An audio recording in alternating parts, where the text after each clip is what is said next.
started with our first presentation. It's great that you all have started such excellent conversations around your table. We'll get back to those as soon as we can, for sure. Just wanted to say thank you for being here this morning. It's so nice outside, but I appreciate you willing to be here for a couple hours and talk about the West Seattle and Ballard Link light rail extensions. Before I jump into a little bit more about what we're planned for today and what you have on your agenda, I just want to highlight a couple of housekeeping items. So first of all, our restrooms for...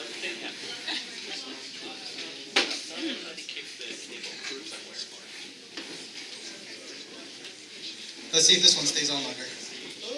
Okay. Yeah, so restrooms are located in the back of the room. The men are to the left, women to the right. In case of emergency, we do have that exit, probably where you came in this morning, as well as to my left here in the front of the room. And you guys are lucky in that we have refreshments in our room. They are right there in the back. Feel free at any time to get up and grab some coffee, snacks. Those are for you. All right, so let's talk about the agenda for today. If this will... There we go. We've planned for 2.5 hours. We're 15 minutes in. We found that in the neighborhood forums we've had so far in downtown and other places, we've ended a little early. And so, again, because it's a nice day, we might try to aim for the same. But at the same time, we want to make sure you guys have a solid time for conversations. We're going to do a 30-minute presentation soon. I'm going to hand it over to Stephen Mack in a moment to talk about the project overview. Then we'll have about 30 minutes to get into some neighborhood small group discussions about what do you value about your neighborhood.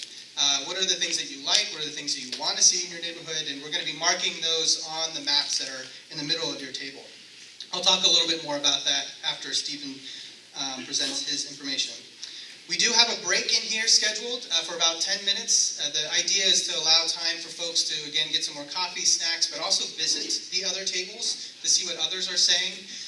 As we get closer to that break time, we'll make a call if we want to take that 5-10 minute break or we want to just jump into the next presentation. So more to come on that as well. We'll then have a second presentation to kick off the conversation we want to have in the second half of this forum this morning. We'll talk a little bit about what it means to bring light rail here to West Seattle. The small group discussion will then focus around the alternatives. So under these maps are the same area, but then with the level 1 alternatives that have already been discussed. And we will cover that and talk about what you see as the opportunities and the concerns with those. And at the very end, we have time, about 20 minutes, for a chance to potentially report out. Again, since we have such a larger crowd, I'm not sure if we'll do small group report outs or if we'll have opportunities for folks to visit other tables, but we will make that call as we get closer to that time. One more note before we start here. We are not taking questions and answers during the presentations. We want you to save those questions and discussions and conversations for the small group. So, I keep running out of mics. Can you guys hear me all right if I project like this for now? We'll have to find some batteries. Perfect. We'll find you some batteries. All right, so before we get started, I actually wanted to introduce Councilmember McDermott. He's here today. He wanted to say a couple words. I wonder if, Councilmember, we wait to find some batteries for the mic, or you feel like... I'm ready to yell. Okay, great. So he has a couple things he wants to share, and then I'm going to hand it over to Stephen, and hopefully I can find some batteries in the meantime. How many of you have been frustrated in your morning commute when the West Hill Freeway is backed up before you hit the light at Fauntleroy? Oh, yeah. How many of you have been frustrated in your morning commute when your bus has to stop to merge into the loop to get on the 99 North? Yeah.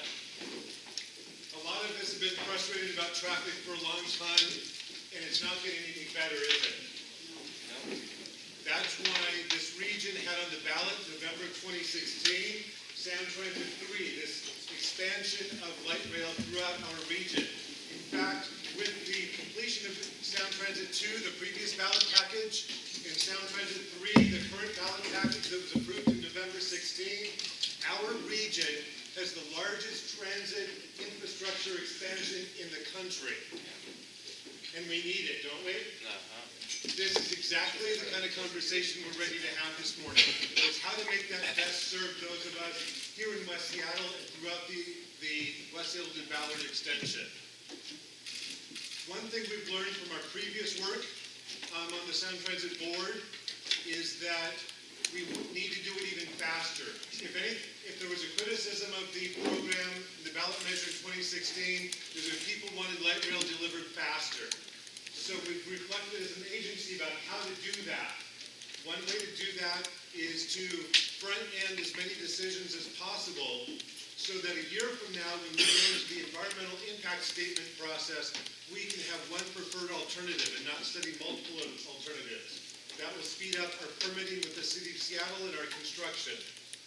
And so getting all of your input now, today, this morning, and over the coming months is going to be imperative to make sure we have the best possible ideas, study them, and can put them together into the best stations and alignment as possible for light rail in West Seattle and beyond.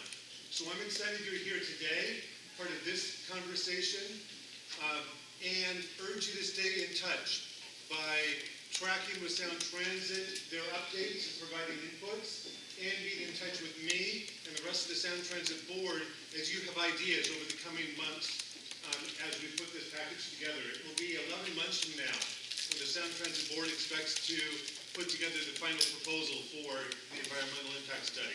So let's use this time today and over the coming months to put the best ideas on the table, examine them, and put them together with the best package possible to address our transportation. Thank you so much. Thank you, Councilmember. And I have a mic now. Hopefully you still have a voice. So I also heard that Councilmember Herbold is here. Would you like to say some words? Okay, great. Well, thanks for being here today. Yeah, appreciate it. All right, so at this point, I'm going to hand it over to Stephen to give his presentation.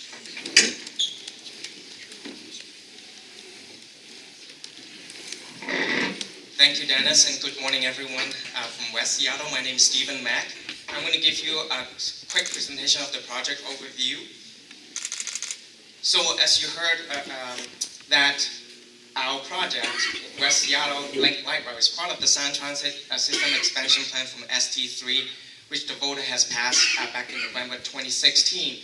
What it means is that every few years there will be new light rail, bus rapid transit, and commuter rail stations open throughout the region, offering a fast, reliable alternatives transportation mode. So we have, once we started on this project, we have the representative project. Once again, this is a starting point. What it does is it identifies the mode. In this case, in West Seattle, is a light rail. The corridor, the general corridor where it's going to go. The station areas where it's going to serve that people can get on the system. From that, it informs the cost. How much does it cost to construct it, to build it? Schedule, how long it takes to construct it. And operating needs such as the number of vehicles needed to serve the capacity, as well as maintenance space, size of the maintenance space that's needed to support those vehicles. So, quick recap of the West Seattle Link extension is scheduled to open in 2030. The project has 4 elevated stations as part of the representative project at Soto, Darridge, Avalon, and Alaska Junction, and 1 at Grace Station at Stadium. There will be a new rail-only fixed-span crossing of the Duwamish River. The length is 4.7 miles. So when it opens in 2030, you'll be able to travel from West Seattle to Soto. With a transfer, you can access airport and south to Federal Way. With same transfer at Soto, you could travel north to UW and Linwood. With another transfer at the downtown station, you'll be able to travel to Bellevue and Redmond. By 2035, when the Ballard Link extension opens, you'll be able to ride from Alaska Junction on the same train to Linwood, Northgate, and UW. Of course, with the transfer at downtown, you'll be able to travel to Seattle Center and Ballard. So recap on the Ballard Link extension, opens 2035, 3 elevated stations, Ballard, Inner Bay, and Swift Cove, 6 tunnel stations, Seattle Center, South Lake Union, Denny, West Seattle Midtown, and International Chinatown Station. It has a new rail-only movable bridge over Salmon Bay, length is 7.1 miles. Again, this is a representative project. This is our West Seattle project timeline. In the green section is where we're in right now is the planning from 2017 to 2022. It has the alternative development. We're in the very first line of the process. Then, of course, we have the environmental impact statement and environmental work. For design, we are targeting 2022 to 2025 with construction 2025 to 2030 with start of revenue service in 2030 for West Seattle. So this is a timeline map of our alternative development process and of course community engagement and collaboration. On the top you see a timeline with 3 different levels of screening for alternative development. On the left hand side you see different ways that community can engage and collaborate. First with the community updates, then we have neighborhood forums, stakeholder advisory group, elected leadership group, and Sound Transit Board. So the process has begun. Back in February and March, we had the open houses, and a lot of you have participated and commented on. And we have the neighborhood forums, which have different forums at different places along the corridor, and today we're in West Seattle. And then a stakeholder advisory group has met 4 times, and are there any stakeholder advisory group members here? Thank you, Walter, back there, and I think Deb Parker is also here too. There's a couple more. Okay, thanks. Thank you for your participation and your representation for the community. We also have the elected leadership group. Thank you, Councilman, and that comprises of the city leadership and Sound Transit Board members. And also we have the Sound Transit Board who will hear the briefing and help us to identify the preferred alternative that goes into the EIS. So we're going to repeat this process that we're experiencing in level 1 2 more times, level 2 and level 3. And as we heard all these best ideas from you, we hope to refine and get the best options and data for our Sound Transit Board to identify the preferred alternatives. So I'm going to turn it back to Dennis to talk about our first session of the small group discussion. And once again, thank you very much for being here today.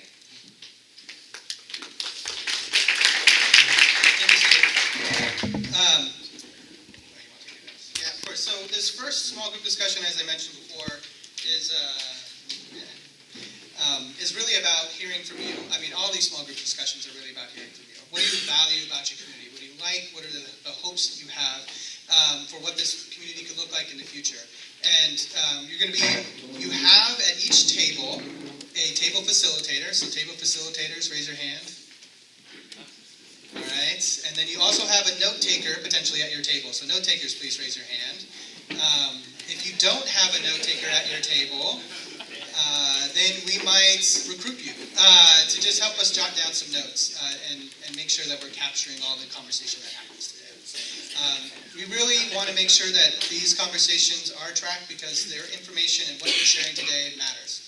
We are going to be sharing what we hear today with not only the technical team, who are your facilitators and note takers, but also stakeholder advisory group members, elected leadership group members, even the Sound Transit Board. This information, as we summarize it and present it to them, will be part of the ongoing conversation about what it means to bring light rail to this community. So it is really important to track those things.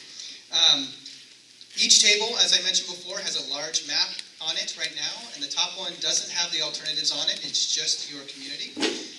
You might be sitting at a table that's focused on a particular station area, and you might want to organize your conversation around there, but it doesn't mean that you can't point to things offside the map or talk about other stations, but we tried to group folks around the stations that they're most interested, just so that you can have a more concentrated conversation around them. So, again, during the break, I should have the screen up there, apologies. Part of the topics that we want, the questions we're going to be asking you, these are the same ones that are printed in your agenda. Of course, we want to make sure that you meet your neighbors. You might know a lot of folks around this room, but there might be some new people, and we want to meet you too. We want to, again, ask about what you like, and then what are the special features about your neighborhood. So we'll, in some way, go through those 3 conversations, those questions this time. We had this starting 10 minutes from now, and about 30 minutes worth of conversation. So we'll give it about 30 minutes. So at about 11 o'clock, I think, we will bring us back and we either take a break or we'll decide that we just want to keep going and talk about the next thing. So with that, I'm going to hand it over to your table facilitators. Thanks.